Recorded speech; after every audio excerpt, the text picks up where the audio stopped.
Hello दोस्तों, कैसे हैं? टीएस कोरबा चैनल में आपका हार्दिक स्वागत है। दोस्तों आज का वीडियो हम जो पावर एम्पलीफायर होता है, मॉसफेट होता है, उसके जो मेन किट होता है, मेन बोर्ड।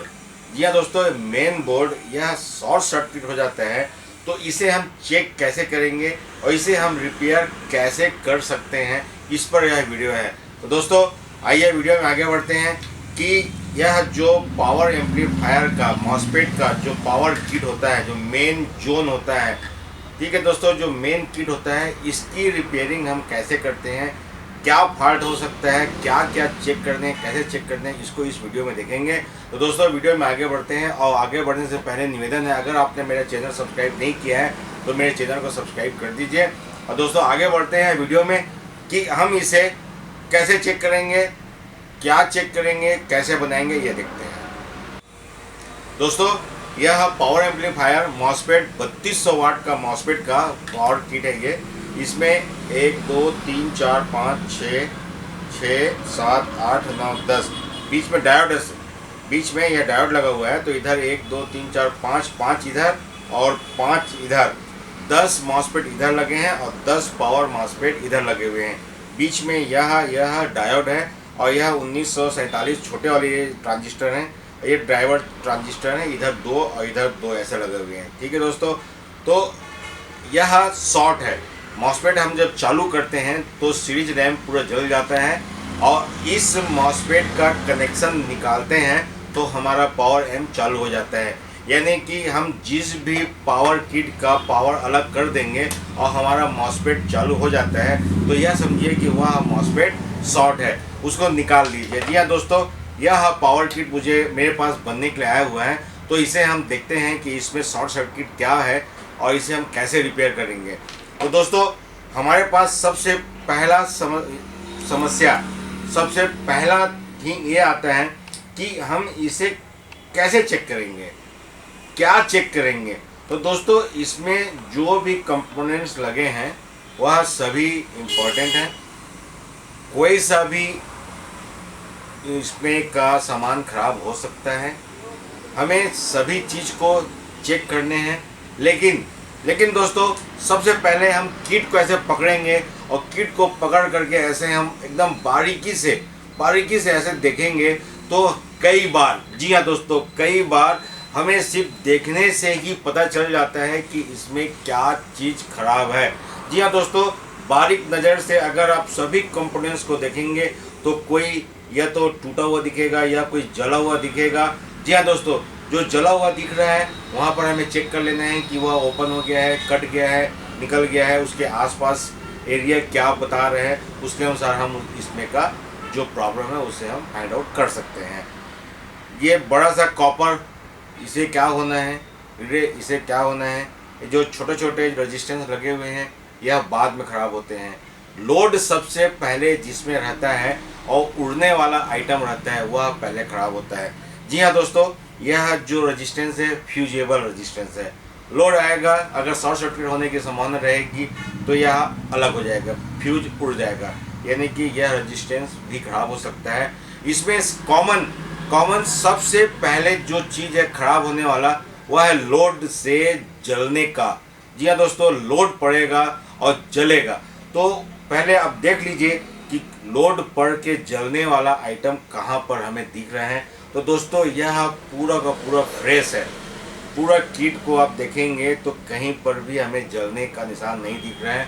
तो उसके बाद लोड आता है आपके पावर ट्रांजिस्टर पे। जी हाँ दोस्तों, यही पावर ट्रांजिस्टर है जो आपका सिग्नल और करंट जो आता है, मान लीजिए 10 रुपये आता है, तो इसके करेक्टर में 10 रुपये आ रहा है, तो इमीटर में यह उसका 10 गुना 20 गुना, यानी कि 10 रुपये का वह 100 रुपया उसका बढ़ा करके इमीटर से आउट करता है स्पीकर्स को। जी हाँ दोस्तों, इस पावर ट्रांजिस्टर में बेस, कलेक्टर और इमीटर, पहला वाला बेस, बीच का कलेक्टर और लास्ट का इमीटर, यह जो आपका पावर ट्रांजिस्टर है इसे भी ऑपरेट, बिजली का सामान है, यह इलेक्ट्रॉनिक्स आइटम है, तो इलेक्ट्रॉनिक्स आइटम को चलने के लिए करंट की ज़रूरत होती है कुछ ना कुछ, तो इसे भी ऑपरेट होने के लिए कुछ ना कुछ करंट की ज़रूरत होगी। तो इसकी संरचना ऐसी होती है कि बेस, पहला वाला बेस है, बीच का कलेक्टर है, लास्ट वाला इमीटर है। तो बेस में हम कुछ ना कुछ करंट देंगे तो यह चालू होगा। जी हाँ दोस्तों, इसे हम कम वोल्टेज देते हैं, बेस में कम वोल्टेज जाता है जिसकी सहायता से इसे ऑपरेट ऑन कराया जाता है। और बीच में हम अपना सिग्नल देते हैं, जो हमारा मोबाइल का जो गाने का जो सिग्नल है वह बीच में आता है, और पावर भी, करंट भी इसमें हम देते हैं। तो वह सिग्नल और जो पावर है, करंट है, वह इमीटर की सहायता से 10 गुना, 20 गुना, 50 गुना बढ़ करके हमारे स्पीकर्स में मिलता है। तो जी हाँ दोस्तों, इसमें कॉमन जो सबसे पहले टेस्ट करने वाला चीज़ है वह आपका यह पावर ट्रांजिस्टर चेक करने वाला आइटम है। तो सबसे पहले हमें ज़रूरत पड़ेगी मल्टीमीटर की। तो मल्टीमीटर को लीजिए और भगवान का नाम लीजिए। आप जिस भी धर्म को मानते हैं अपने भगवान को याद कीजिए, उसके बाद रेडी हो जाइए इसे बनाने के लिए, क्योंकि रोजी रोटी है, यह बनेगा तो 2 रुपये मिलेगा, 2 रुपये मिलेगा तो हमारा परिवार चलेगा। दोस्तों, यह बीप की आवाज़ कई बार हमारे कानों को सुनाई देता है तो दिल वार्डन गार्डन हो जाता है, कई बार सुनाई नहीं देता है तो भी वार्डन गार्डन हो जाता है, क्योंकि कुछ कंपोनेंट्स में हमें बीप की आवाज़ नहीं आनी चाहिए और आ गई तो दिल वार्डन गार्डन हो जाता है, क्योंकि हमको लगता है वाह, हमने उस प्रॉब्लम को पाल लिया। और कई बार जिस कंपोनेंट्स को छूने से हमें बीप की आवाज़ आनी चाहिए और नहीं आती है तो भी हमारा दिल वार्डन गार्डन हो जाता है, अरे इसमें तो आनी चाहिए तो नहीं आ रही है, यानी कि प्रॉब्लम यहीं पर है। ठीक है दोस्तों, यह तो रहा मजाक की बात। हम आगे बढ़ते हैं कि हम सबसे पहले क्या चेक करेंगे, क्योंकि इसमें तो ऐसा आइटम लगा हुआ है कि जो इंजीनियर है वही इसे बना पाएगा, लेकिन नहीं दोस्तों, इंजीनियर बना पाएगा ऐसा नहीं है। करत अभ्यास के जड़मती हो सुजान वाला बात है। हम भी अगर प्रैक्टिस करते रहेंगे तो हमारे लिए यह ऐसा वाला काम हो जाएगा। ठीक है दोस्तों, आगे बढ़ते हैं। जी हाँ दोस्तों, यह हमारा पहला ट्रांजिस्टर है और ये दूसरा ट्रांजिस्टर है। तो हमें सबसे पहले क्या करना है, सबसे पहले हमें इसके जो तीन टांग रहते हैं, मल्टीमीटर बीप की आवाज़ आई दोस्तों, यह 5200 वाले लाइन की तरफ हम चेक कर रहे हैं। हमें चेक ऐसे ही करना है, शुरुआत हमको कहीं ना कहीं से करना है। तो सबसे पहले हम ये 2 प्रोब को रखेंगे और इसे हम पहले वाले में रखेंगे, ऐसा करके, इसका ऐसे करके। ये जो है हमारे तरफ अगर रहेगा, इसका मुंह मेरे तरफ रहेगा, तो यह पहला वाला काला वाला अगर मेरे पास है और टांग नीचे है तो पहला वाला बेस, बीच का कलेक्टर और यह एमीटर। तो ऐसे रखा हूँ मैं, तो यह बेस हो जाएगा। बेस में हम एक को रखे और बीच में चेक किए, कुछ नहीं आया, कोई बात नहीं दोस्तों, कुछ नहीं आएगा तो भी अच्छी बात है, बस हमें बीप की आवाज़ नहीं सुनाई देनी चाहिए। यह पहला रखा, इसमें मैंने रखा, कुछ भी नहीं आया, अच्छी बात है।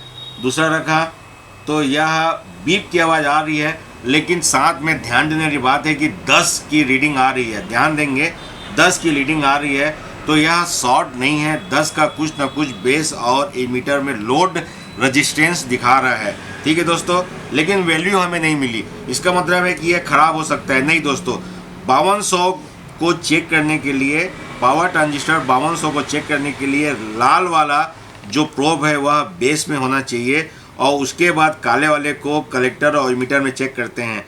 तो यह मैंने कलेक्टर में चेक किया, मुझे 463 का रीडिंग दे रहा है। और अगर हम एमीटर में चेक करेंगे तो हमें यह लोड रेजिस्टेंस 10 का लोड रेजिस्टेंस दे रहा है।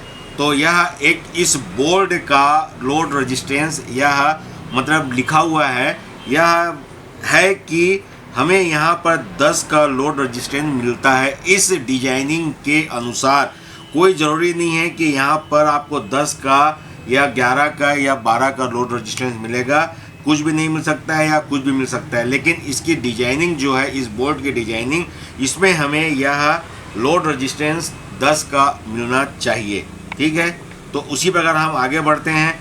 यह यानी कि इसे क्या मतलब हुआ, इसको हम चेक किए तो क्या मतलब हुआ, बेस में लाल रखा और यहाँ पर मैंने ये रखा, यह पावर ट्रांजिस्टर ओके है, और यह लोड रेजिस्टेंस 10 आ रहा है, 0 नहीं आ रहा है। इसे मैं अभी शॉर्ट नहीं मानूंगा। आगे बढ़ते हैं। यह पहला मैं बेस में रखा कलेक्टर में। जी हाँ दोस्तों, वो 463 जो इसका रजिस्टेंस है वह हमें मिल रहा है, यानी कि सही है। और यह 10 का रजिस्टेंस पहले में भी मिला था तो इसमें भी मिला, ठीक है। उसी प्रकार हम इसके चेक करते हैं। यह 463 मिल गया और यह लोड रजिस्टेंस 10 मिल रहे हैं, इसे हम ओके मानेंगे अभी। इसी प्रकार आगे बढ़ते जाएंगे। तो हमें 5200 सीरीज को हम चेक कर रहे हैं, तो हमें यह बीप की आवाज़ नहीं सुनाई दे रही है। ये रजिस्टेंस बोलेंगे, बीप की आवाज़ नहीं है ये। और यह भी ओके है। 502 यह कैपेसिटर के पास है और थोड़ा सा रीडिंग में कुछ अंतर आ सकता है, इसलिए यह भी ओके है। और यह देखिए 109 का यहाँ पर कुछ फाल्ट, हम 109 का फाल्ट नहीं बोलेंगे, 109 का लोड रेजिस्टेंस, 108 का लोड रेजिस्टेंस यहाँ पर आ रहा है इस डायग्राम, सर्किट डायग्राम के अनुसार, इसलिए यह ओके है। बीच का यह डायोड है, उसे हम छोड़ देंगे, ठीक है दोस्तों। डायोड को चेक करने का तरीका, आप बीच में रेड को रखिए और इधर काले को रखिए। हमें यह रोड रेजिस्टेंस आ रहा है, कैपेसिटर, ये सब चीज़ का, तो यह ओके है। और बीच में नेगेटिव रखेंगे, इधर पॉजिटिव रखेंगे, तो हमें यह डायोड का एक रेजिस्टेंस मिलेगा। और इधर भी रखेंगे तो एक डायोड की हमें रेजिस्टेंस वैल्यू मिलेगी, जो कि यह डायोड ओके है। बीच में डायोड है MUR 3060, इसका वैल्यू का नंबर है, ठीक है। अब आ गया ये वाला रेजिस्टेंस, देख लीजिए दोस्तों, ये वाला मैं बताया था, यह MUR 3060 डायोड है, ठीक है। अब हम इस 5200 को चेक करेंगे। तो 5200 को बेस में रख दिए रेड और करेक्टर में रख दिए यह, तो हमें रीडिंग हमारी ये लोड रेजिस्टेंस है। आगे बढ़ते हैं। ओके है, ये भी ओके है, ये भी ओके है। यहाँ पर खाली है, इसमें हम और एक लगा देंगे तो इसका लोड बढ़ जाएगा, 3200 की जगह और कुछ हो जाएगा। यह भी खाली है, यहाँ पर एक तो दिया है, इसका भी ओके है, ये भी ओके है, ठीक है दोस्तों। इसके बाद यहाँ पर है, ये देखिए यहाँ पर है, बीच का एक गैप है, तो हम इसे चेक करेंगे। तो हमारा कलेक्टर सही है, इमीटर का लोड रेजिस्टेंस आ रहा है, ओके है। यह लास्ट का यहाँ पर कुछ कैपेसिटर ये सब उसमें आ रहे हैं, तो इसका कुछ वैल्यू चेंज हो गया है, बाकी यह ओके है, ठीक है। और 110 का यहाँ पर लोड रेजिस्टेंस आ रहे हैं। तो इस तरह से हम यह पूरे 1 2 3 4 5 5200 और यह डायोड और यह 5 अपने इसको हम चेक कर लिए हैं। और दोस्तों बीच में 4793 4793 का यह छोटा ड्राइवर ट्रांजिस्टर लगा हुआ है, तो इसे भी हम एक बार चेक कर लेते हैं। बीपिंग की आवाज़ तो कहीं नहीं सुनाई दे रही है, बीप की आवाज़ तो नहीं सुनाई दे रही है दोस्तों। बीप की आवाज़ सुनाई नहीं दे रही है तो इसमें भी हमारा दिल थोड़ा सा उदास हो जाता है, क्योंकि अब सही है, ये तो सही है, बीप की आवाज़ कहीं सुनाई नहीं दी, वैल्यू भी कुछ चेंज नहीं हुआ, तो यह थोड़ा सा एक मैकेनिक के लिए दिल उदास होने वाली बात है, क्योंकि ये तो ख़राब है, तो हमें तो बीप की आवाज़ सुनाई देनी चाहिए कहीं ना कहीं, तब तो हम इसे बना पाएंगे। अब इसे हम पलटी करते हैं, तो आप इधर देखेंगे तो इधर 1 2 3 4 5 और डायोड 1 2 3 4 5 1943 इधर लगा हुआ है, तो 1943 का बेस ये है और कलेक्टर इमीटर। तो इसमें हम बेस में अगर रेड रखते हैं और यहाँ पर ब्लैक रखते हैं तो हमें रीडिंग नहीं आनी चाहिए। तो यह रोड रेजिस्टेंस है, ठीक है दोस्तों। और इधर यह भी रोड रेजिस्टेंस बता रहे हैं। 1943 को अगर हम चेक करेंगे तो ब्लैक वाला हम बेस में रखेंगे और रेड वाला को कलेक्टर में रखेंगे, तो ये हमें एक लोड रेजिस्टेंस बता रहा है, बीपिंग की आवाज़ नहीं दे रही है, तो ओके है। दूसरा को देखते हैं, बीप की आवाज़ सुनाई दे रही है, ये बीप की आवाज़ सुनाई दे रही है, यहाँ बीप की आवाज़ सुनाई नहीं दे रहे हैं।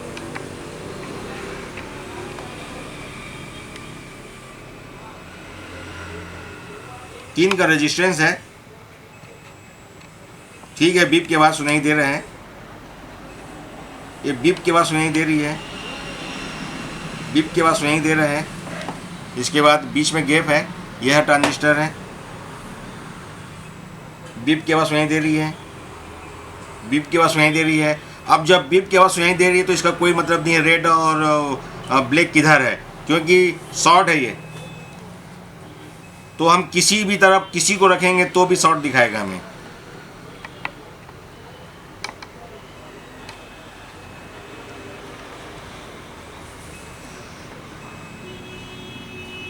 अब यह डायोड है,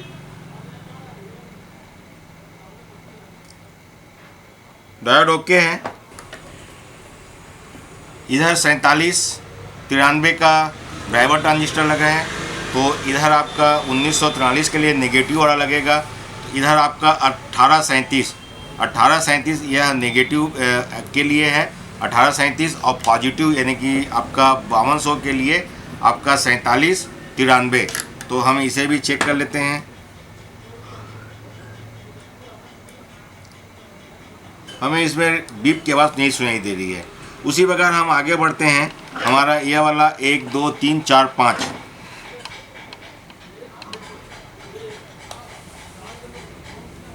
ये वाला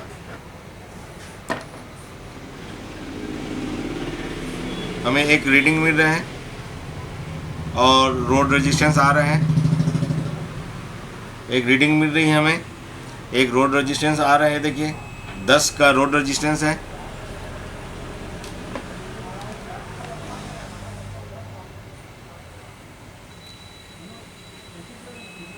ये 10 का रोड रेजिस्टेंस है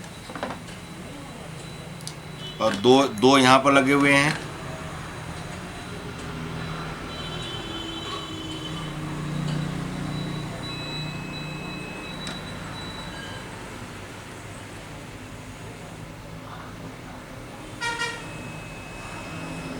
दोस्तों 1 2 3 4 5 1943 5, ये पाँचों को चेक करने से यह आपका डायोड के इस तरफ है और एक ड्राइवर ट्रांजिस्टर 1837 के इस तरफ है।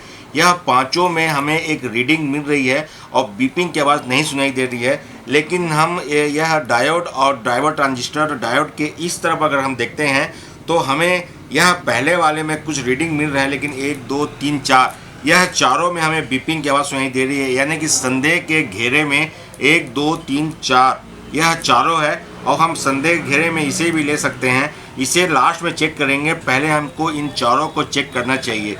हम एक बार फिर से देखते हैं तो हमें यह रखने से बीपिंग की आवाज़ सुनाई दे रही है, यह बीप की आवाज़ सुनाई दे रही है।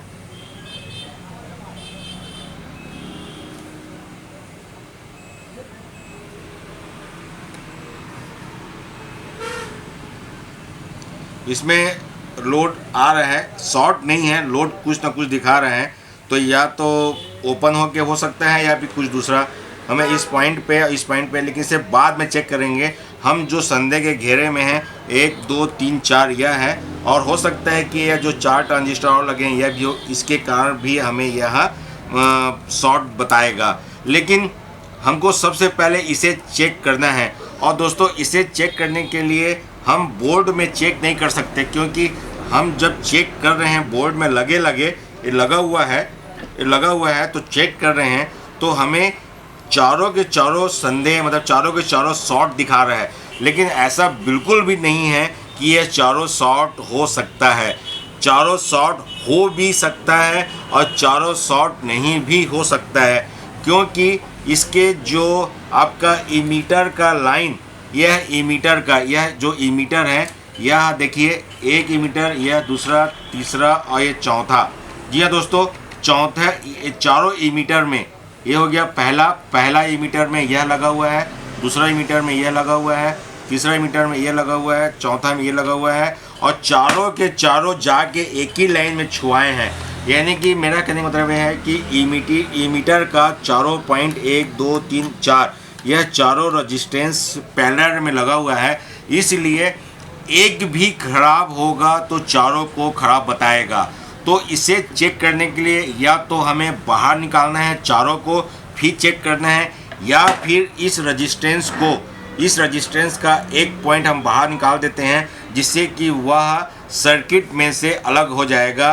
तो जिसका हम बाहर निकालेंगे वह अलग हो जाएगा और पर्टिकुलर उसे चेक करेंगे तो वह हमें चेक करते बन जाएगा। या दूसरा तरीका, हम पूरा का पूरा बाहर निकाल लेंगे और ऐसा करके हम चेक करेंगे। तो जब बाहर निकाल के चेक करेंगे तो कंफर्मेशन तो हो ही जाएगा कि कौन सा ख़राब है और कौन सा सही है। और दूसरा तरीका यह है कि या तो रजिस्टेंस का एक एक टांग हम निकाल लें और चेक कर लें। अगर रजिस्टेंस का एक एक टांग हम निकाल लेते हैं बाहर ऐसा करके तो भी कंफर्मेशन हो जाएगा, ये अलग अलग हो जाएगा सर्किट से, तो चेक करते बन जाएगा। अब आपके ऊपर है कि यह 3 टांग 1 2 3 4 5 6 7 8 9 10 11 12 का सोल्डिंग निकाल करके बाहर किया जाए, यह 4 यानी कि यह 4 एक एक पॉइंट को सोल्डिंग करके बाहर किया जाए। तो मुझे तो उचित यह लगता है कि रजिस्टेंस को ही मैं बाहर निकाल लूँ, क्योंकि मुझे सिर्फ 4 बार मेहनत करना पड़ेगा। चारों को निकालूंगा तो ये चारों अलग हो जाएंगे और मैं मुझे चेक करते बन जाएगा। इस बोर्ड में सिर्फ यही एक समस्या रहता है पावर बोर्ड में कि यह सब पैरेलल में लगे रहता है इधर रजिस्टेंस के थ्रू में। तो हम पर्टिकुलर एक को चेक करके नहीं बता सकते कि यह खराब होगा। तो दोस्तों, रजिस्टेंस को हमें डीसोल्ड करना है, तो हम इसे डीसोल्ड कर लेते हैं। पंप की सहायता से अगर हम काम करते हैं तो उसका कुछ ना कुछ बेनिफिट हमें मिलता है। देखिए 1 2 3 और ये 4, ये चारों निकल गया है। अब इस चारों को निकलने का मतलब है कि 1 2 3 4 यह डिसकनेक्ट हो गया है, यानी कि यह अलग अलग हो गया है। अब हमें एक्चुअल में इसका रीडिंग बताएगा कि कौन सा सही है और कौन सा शॉर्ट है। दोस्तों, यह रजिस्टर निकाल दिया हूँ, यानी कि बेस और इमीटर अब अलग हो गया है। तो हम बेस और इमीटर चेक कर लेते हैं। यह पहले वाले का बेस और इमीटर हमें रीडिंग दे रहा है 492 और बीपिंग की आवाज़ इसमें से ख़त्म हो गई है, यानी कि एक डाउट ये हमारा अलग हो गया, दूर हो गया कि यह ख़राब नहीं है। फिर आगे चेक करते हैं बेस और इमीटर दोनों लास्ट पॉइंट को हम चेक कर रहे हैं, तो हमें इसमें भी रीडिंग मिला, यानी कि एक डाउट ये भी दूर हो गया। और तीसरा दोस्तों, अगर ऐसी रीडिंग मिलते रहता है तो मैकेनिक का दिल उदास हो जाता है, अरे यार बीप की आवाज़ तो कहीं सुनाई दे। उसके बाद हम तीसरा, ये देखिए दोस्तों, ये रीडिंग आ रही है, ये दोनों लास्ट में रीडिंग आ रही है, दूसरे वाले में भी आ रही है, तीसरे वाले में रीडिंग नहीं आ रही है, 0 आ रहा है और शॉर्ट आ रहा है, बीपिंग की आवाज़ सुनाई दे रही है। यानी कि मैकेनिक का दिल वार्डन गार्डन खुश हो गया कि कुछ तो पकड़ाया। ख़राब है दोस्तों, 100% ख़राब है। दोनों को आया, इसको छूने की ज़रूरत नहीं है अभी, ठीक है, आ रही है रीडिंग, छूने की ज़रूरत नहीं है अभी। ये है डाउटफुल, ये डाउटफुल है, इसे निकालते हैं, क्योंकि बीप की आवाज़ सुनाई दे रही है, बाकी में नहीं आ रही है। इसे हम डीसोल्ड करते हैं। तो डीसोल्ड मैं अपने इस तरीके से करता हूँ कि दोनों तरफ से सोल्डिंग रहता है, इसमें दोनों तरफ मटेरियल रहता है। मैं इधर से ऐसे करके पंप की सहायता से खींच लेता हूँ, दिखा रहा हूँ आपको। मैं पहले निकाल लेता हूँ फिर आपको दिखा रहा हूँ। दोस्तों देख रहे होंगे ये ऐसा, और देख रहे होंगे, थोड़ा सा पिघलने दो, ये ऐसा। जी हाँ दोस्तों, इस तरीके से इधर गर्म कीजिए और उधर पंप से खींच लीजिए। दोस्तों बिल्कुल छेद हो गया है, थोड़ा सा एक लास्ट में है, तो इसे ऐसे ऐसे करने से निकल जाएगा, ये बाहर निकल गया। और दोस्तों अगर ध्यान से देखेंगे तो पंप की सहायता से वह बिल्कुल एकदम इसमें का जो भी मटेरियल था पूरा आर पार हो गया है। ये देखिए दोस्तों, इधर से घुसा रहा हूँ, ये देखिए पूरा आर पार हो गया है। और कितना फास्ट निकाला हूँ इस पर भी ध्यान देंगे, यानी कि हमें एक पंप का सहायता लेना चाहिए और गर्म करके टेढ़ा मेढ़ा करके निकालने की कोशिश नहीं करनी चाहिए। मैं इसको ऐसा था, इधर से गर्म किया, पूरा मटेरियल गर्म करके इधर से बाहर खींच लिया एयर से, तो यह मेरा पूरा का पूरा साफ़ हो गया। ठीक है दोस्तों, अब हमने इसे बाहर निकाला है। अब थोड़ा सा इसे चेक कर लेते हैं। तो इसे चेक करना है दोस्तों, बीप की आवाज़ नहीं आनी चाहिए। अगर आती है तो ख़राब है और नहीं आती है तो ओके है। ठीक है, तो बीप की आवाज़ नहीं आनी चाहिए। आ रही है, आ रही है, बीप की आवाज़ नहीं आनी चाहिए, आ रही है। इसका मतलब है यह पावर ट्रांजिस्टर, जी हाँ दोस्तों, यह पावर ट्रांजिस्टर आपका शॉर्ट हो गया है। पहले हम इसे चेंज करेंगे और चेक करेंगे। बाकी तो सब सही है क्योंकि रीडिंग आ रही है, तो यही डाउटफुल है। अब हम इसमें से दोस्तों यह शॉर्ट है, इसे फेंक देंगे। हमारे पास दोस्तों यह जो ख़राब हो जाते हैं, जल जाते हैं प्लेट, उसमें से निकला हुआ यह सब सही ट्रांजिस्टर, पावर ट्रांजिस्टर है। तो इसमें से एक मैं ले लेता हूँ। ये मेरे पास 1943 ओके है। तो ये देखिए, ये रीडिंग आ रहे हैं और ये रीडिंग आ रहे हैं। दोस्तों पुराना क्यों लगा रहा हूँ, तो क्योंकि यह ओरिजिनल पावर जो किट था ओरिजिनल में का है निकला हुआ, इसलिए मैं इसे लगा रहा हूँ। जो भी किट जल जाते हैं या जो रिपेयरिंग के लायक नहीं रहते हैं, उसमें से यह सब निकाल के अपने पास रख लेना चाहिए। क्योंकि कंपनी का लगा हुआ पावर ट्रांजिस्टर कंपनी का रहता है, और हम मार्केट से अगर हम इसे लेके यूज करेंगे तो वह थोड़ा सा डाउटफुल रहता है। आपका जो मेहनत है वह पानी फिर सकता है मेहनत में। तो या तो ओरिजिनल ट्रांजिस्टर खरीदिए, या अगर रिपेयरिंग होने के लिए आता है और इसमें जो नहीं रिपेयर होते हैं उसमें से आप बाकायदा सबको निकाल करके अपने पास सुरक्षित रख लीजिए। अब दोस्तों इसमें से यह मिट जाएगा तो क्या होगा दोस्तों, मिट जाएगा तो ये है, नंबर अगर मिट जाता है तो, कि बेस में ब्लैक रखने से अगर हमें रीडिंग दिखाता है तो 1943 है, और अगर हम रेड रखते हैं बेस में और अगर रीडिंग दिखाता है तो 5200 है। लेकिन रेड रखे हैं और रीडिंग नहीं दिखा रहा है तो यह 1943 है। ये देखिए, ब्लैक रखे हैं और रीडिंग दिखा रहे हैं तो यह 1943 है और ओके है। जी हाँ दोस्तों, ओके है। देखिए पहले वाले में मैं ब्लैक रखा तो हमें कलेक्टर में भी दिखाना चाहिए रीडिंग और इमीटर में भी रीडिंग दिखाना चाहिए। अब हम रेड अगर इधर रख लेंगे 1943 में तो हमें इसमें रीडिंग नहीं आनी चाहिए और इसमें भी रीडिंग नहीं आनी चाहिए। तो दोस्तों अब हम इसे लगा के आपको दिखाते हैं।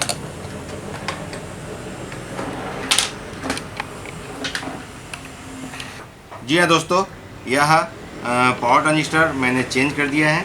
इसे मैं यहाँ पर सोल्ड कर दिया हूँ, और उसी प्रकार जो ये मैं निकाला था रजिस्टेंस, हमारे फ्यूजिबल रजिस्टेंस, इसे भी मैं चेक कर लिया हूँ। हमें चेक कैसे करना था, निकला हुआ ही चेक किया था मैं और लगा दिया हूँ।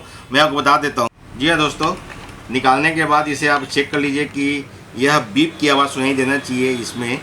ऐसा अगर बीप की आवाज़ नहीं सुनाई दे रहा है इसका मतलब है ये ख़राब है। देखिए कितना अनोखा है, इसमें बीप की आवाज़ सुनाई देनी चाहिए लेकिन इसमें बीप की आवाज़ सुनाई नहीं देनी चाहिए। इसमें बीप की आवाज़ सुनाई देती है तो ख़राब है, इसमें बीप की आवाज़ सुनाई नहीं देती है तो ये ख़राब है। तो इस तरह से हमें मालूम होना चाहिए कि किस कंपोनेंट्स को किस तरह से चेक किया जाता है, किसमें बीपिंग आनी चाहिए, किसमें बीपिंग नहीं आनी चाहिए। कम से कम इतना तो मालूम होना चाहिए, तभी हम इसे बना पाएंगे। ये चारों रेजिस्टेंस को मैं वापस लगा दिया हूँ। अब हम एक नज़र चेक कर लेते हैं। 1943 की सीरीज है ये, तो इसमें हमें एक रीडिंग आ रही है और लास्ट में बेस और एमीटर में हमें 108 का लोड रेजिस्टेंस मिल रहा है। और इसे चेक करते हैं तो बेस और कलेक्टर में हमें एक रीडिंग मिल रही है, बीपिंग की आवाज़ गायब हो गया है। और बेस और एमीटर में हमें एक 13 का लोड रेजिस्टेंस आ रहा है, बीप की आवाज़ इसे नहीं कहेंगे, ठीक है। और ये जो नया लगाया था इसमें भी यह बेस और कलेक्टर में हमें एक रीडिंग मिल रही है और इसमें एक लोड रेजिस्टेंस हमें मिल रहा है। तो इसी प्रकार हम अगर आगे देखते जाएंगे तो सभी हमारा इसी तरह से हो गया है। तो सभी इसी तरह से है कि अब मैं उम्मीद करता हूं कि इसे मैं अपने एम्प में लगाऊंगा, एम्पलीफायर में लगाऊंगा तो यह मेरा एम्प चालू हो जाएगा। जो शॉर्ट सर्किट की तो जो समस्या थी वह दूर हो जाएगी। दोस्तों अभी हमने वीडियो में देखा कि पावर किट हम कैसे रिपेयर करते हैं, कैसे टेस्ट करते हैं। दोस्तों इसे चेक करने के लिए एक तरीका होता है, एक लाइन से हम चेक करते हैं। कई बार हमें ईजिली वह समस्या मिल जाता है, कई बार नहीं मिलता है। इस बार एक ट्रांजिस्टर ख़राब था, कई बार कई ट्रांजिस्टर ख़राब होते हैं, कुछ और भी पार्ट्स ख़राब होते हैं। तो जैसे जैसे किट हमें मिलेगा दोस्तों, वैसा वैसे आपको प्रॉमिस करता हूँ, वैसा वैसा वीडियो आपको मैं पास करता जाऊँगा, देता जाऊँगा। इसके लिए आपसे निवेदन है कि मेरे चैनल को सब्सक्राइब कर दीजिए, ताकि आपको जो भी वीडियो मैं बनाऊँ आपको देखने को मिल जाए। दोस्तों यह वीडियो कैसा लगा कमेंट्स में बताएंगे। अगर अच्छा लगा होगा, थोड़ा सा भी अच्छा लगा होगा, तो चैनल को सब्सक्राइब और लाइक करके ही बाहर जाएंगे। दोस्तों अपने दोस्तों के साथ इस वीडियो को शेयर कर दीजिए और मेरे चैनल को सब्सक्राइब कर दीजिए। हम जल्दी ही फिर ऐसे ही वीडियो के साथ मिलेंगे। तब तक आप अपने दोस्त रमेश कुमार को इजाज़त दीजिए। जय हिंद, जय भारत, जय छत्तीसगढ़।